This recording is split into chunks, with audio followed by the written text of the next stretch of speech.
a rare private Boeing 747 that used to belong to the Saudi royal family is destined for a scrap heap in the US, despite flying for a total of just 42 hours. The distinctive all-white 747-8 was ordered by Saudi Crown Prince Sultan bin Abdulaziz Al Saud for a staggering £235 million, but he died 1 year before the plane was set to be delivered to him in 2012. The incredible craft was intended to serve as bin Abdulaziz's private jet until he passed away while the plane was being kitted out in Basel, Switzerland, with a plush VIP interior. No other members of the Saudi royal family opted to keep the plane following their former crown prince's death, so the massive jet remained collecting dust and rust in Switzerland for a decade. Now, it has made what may prove to be its final flight to Pinal Airpark in Arizona, USA, a world-renowned airplane boneyard where decommissioned models go to be pulled apart for scraps. Its 42 hours of flying time mean the plane is essentially brand new. A typical Boeing 747 is expected to complete around 100,000 hours of flight before being scrapped.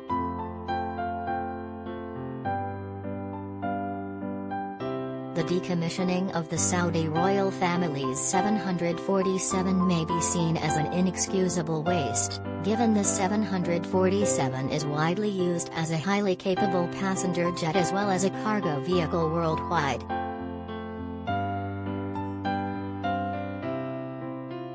Flight tracking data shows the aircraft departed from Basel, where it had spent the majority of the past 10 years, on Friday, April 15. Before touching down in Arizona 11 hours later.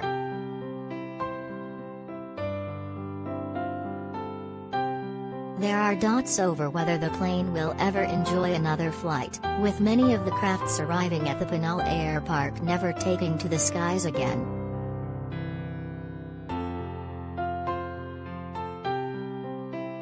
But just 3 days before the supposed final flight, the plane was repurchased from the Saudi royal family by its maker, Boeing, suggesting the jet may yet see a new lease of life.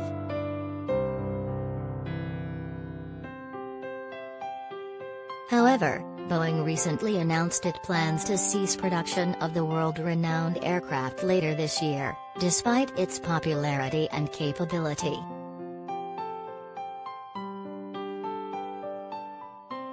Often referred to as Queen of the Skies, the jumbo jet has long been a favorite of American presidents and proved to be the key to affordable mass-market air travel in the United States when it was first introduced in 1970.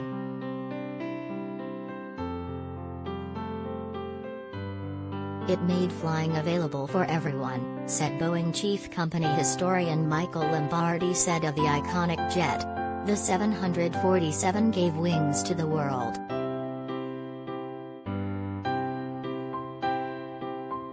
Meanwhile, aerospace consultant Michel Merluzzo said the plane changed travel.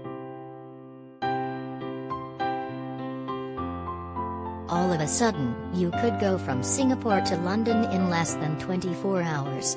It made everything more accessible.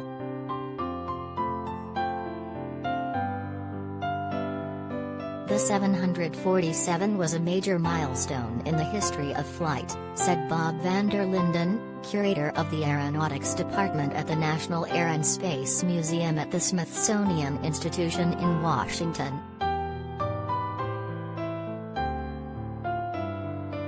It's big, very comfortable, beautiful, it has a staircase on it, van der Linden added. It's a symbol of economic power.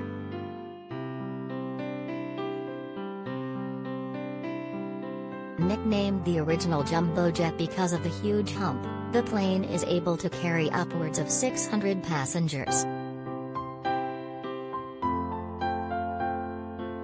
The 747's origins date to the early 1960s when Boeing's then-chief Bill Allen was approached by Juan Trippe, head of now-defunct Pan Am Airlines, to build a bigger plane to address the growing problem of airport crowding.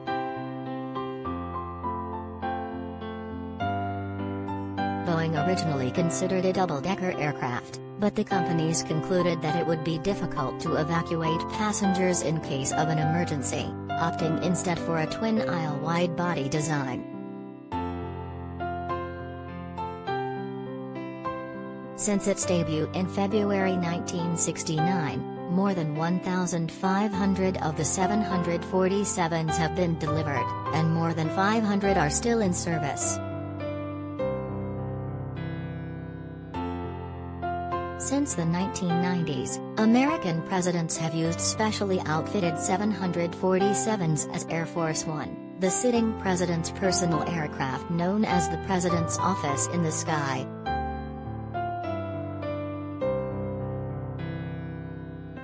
In recent years, Boeing has downsized its aircraft and introduced smaller, cheaper options.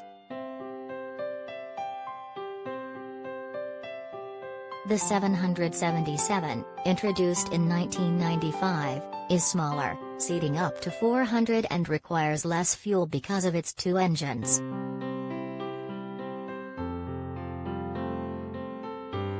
Frankly, we really don't see much demand for really big airplanes, Randy Tinseth, Boeing Vice President of Marketing, said June 2020, though this statement came amid the coronavirus pandemic.